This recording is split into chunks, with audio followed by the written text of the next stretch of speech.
अबू लहब कुरैशी, अरबी, हाशमी, सैयद, चाचा। कुरान बोला तब्बत यदा अबी लहबिन व तब।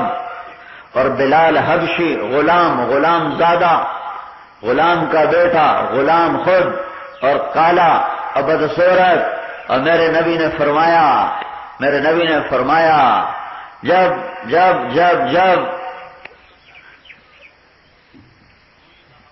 मैदान माशर में मैं चलूंगा तो मैं बुर्राक पे हूंगा और बिलाल मेरे आगे सुर्ख ऊंटनी पे सवार होके मेरे आगे आगे चलेगा। एक और मजे की सुनाऊं। भाई बिलाल की अजान तो उन्होंने सुनी जो उनके जमाने में थे, बाद में तो हो नहीं सकती। तो जब हशर का दिन होगा, आपने कहा मैं मैदान माशर में दाखिल होऊंगा, मेरे आगे आगे बिलाल होगा। जैसे ड्राइवर आगे आगे होता है, बॉडीगार्ड आगे आगे होता है और मालिक पीछे पीछे होता है। कहा तो मैं मैदान माशर में ऐसे दाखिल होऊंगा कि मेरे आगे बिलाल होगा ऊंटनी पर, मैं होऊंगा पीछे बुर्राक पर।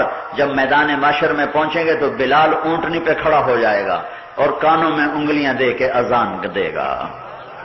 उस दिन तुम बिलाल की अजान का मजा ले लेना। जिस दिन अल्लाह के नबी का इंतकाल हुआ तो ज़ुहर की पहली नमाज थी आपके वफात के बाद। तो अशहदु अन्ना मुहम्मदन कहा तो रोते रोते जबान बंद हो गई और फिर अजान पूरी करके कसम उठाई कि आज के बाद मैं कभी अजान नहीं दूंगा।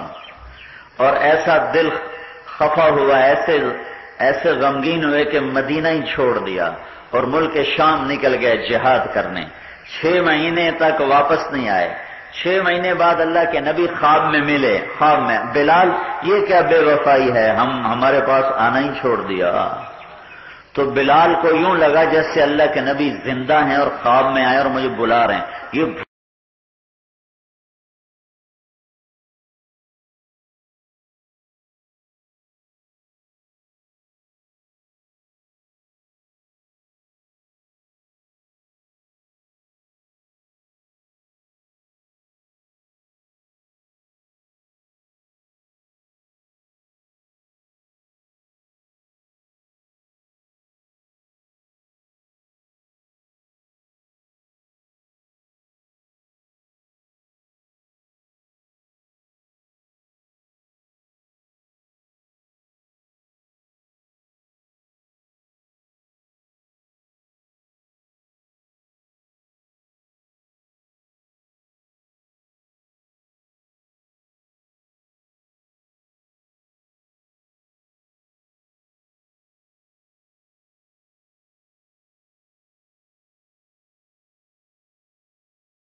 Mm-hmm.